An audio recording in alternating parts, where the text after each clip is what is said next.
Mga kaibigan sa ating mata ng bayan, meron na tayong isang tao dito na nais manawagan sa kanyang mga kapatid, si Asmin Abolencia. At tatawagan niya ang kanyang 3 kapatid na nawawala. 3 kapatid, di ba? Opo. Hindi ho sila nawawala, pero inampun po sila.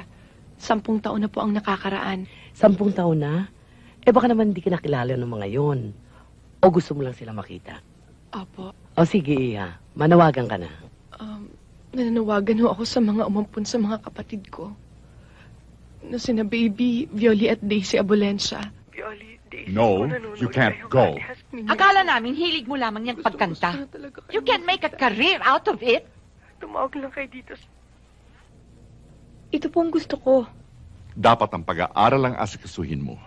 Isa kang doktolero, pamilya ng mga titulado, mga nakatapos sa kolehiyo. Hindi maaaring pagkanta lamang ang kauuwian mo. Tatapusin ko pong pag-aaral ko. Commitment ko lang po to ni na Mr. Sanchez at Robert. Kailangan ko pong tapusin to. Kahihiyan ko rin po to. Sino ba yung mga yan? Mapagkakatiwalaan ba yung mga yon? Sila pong nakadiscover sa akin. Nakakahiya ka. Ang tigas ng ulo mo. Sumusobra ka na. Ano bang gusto mo? Ang lahat para sa kinabukasan mo ginagawa na namin. Alam mo ikaw ang sumisira sa sarili mo. Siguro nga ikahihiya niyo ako. Puro pag-aaral ko ang nasa isip niyo. Ang gusto niyo ang nasusunod. Kailangan mataas ang marks ko, kailangan marunong ako, kailangan maging titulado ako. Para ba sa akin yun? O para sa inyo? Iniisip niyo ang kinabukasan ko? Iniisip niyo ba yung kaliligaya ko? Gagawin ko ang gusto ko. Magiging isang sikat na singer ako. Hahanapin ko mga kapatid ko. Siguro nga hindi ako bagay maging isang doktolero. Violi!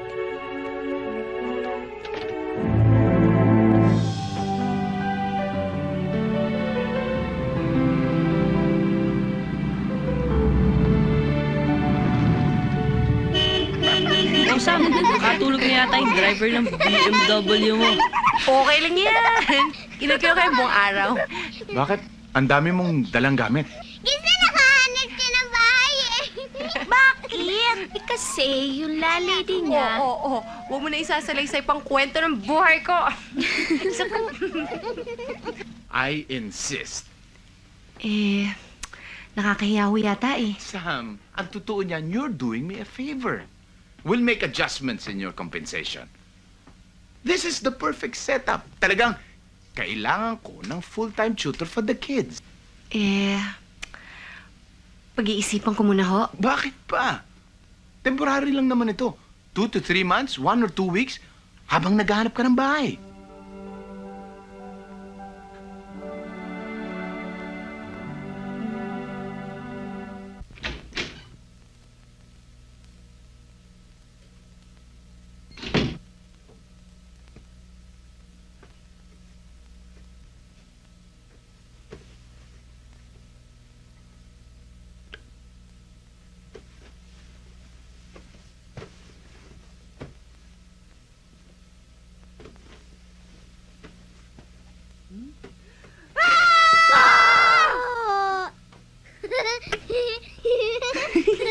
Ikaw talaga? Tinakot mo ako?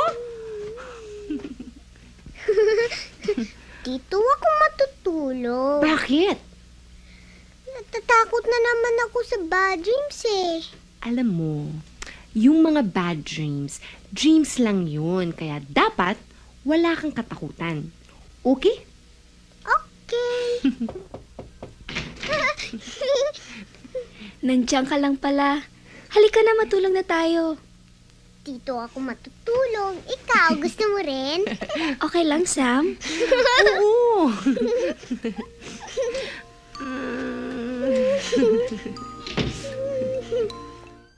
Si Gemma? Oh, Bon! O, Eric, pare! Pare! Oh, anong ginagawa mo dito? May date kami ni Gemma eh. Ano?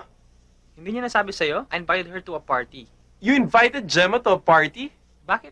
Gulat na gulat ka. Wala, sa dinami-dami ng babae sa eskwela, si Gemma pang na-invite mo. Why not? Eh, magde-date ka lang kasi mas lalaki pa sa'yo kung pumorma.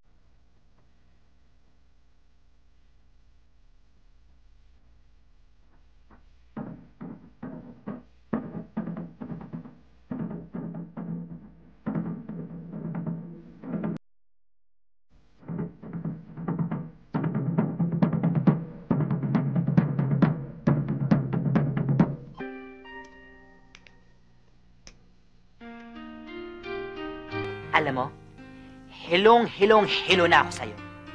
Magpapatugtog na lang ako ng music kasi parang nagtitinikling dyan.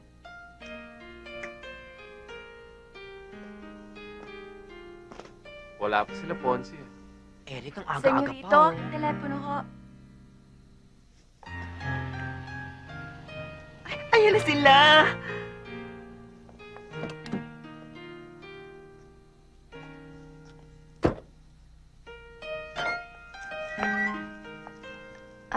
Sige, dito na lang. Okay. Bye. Ay!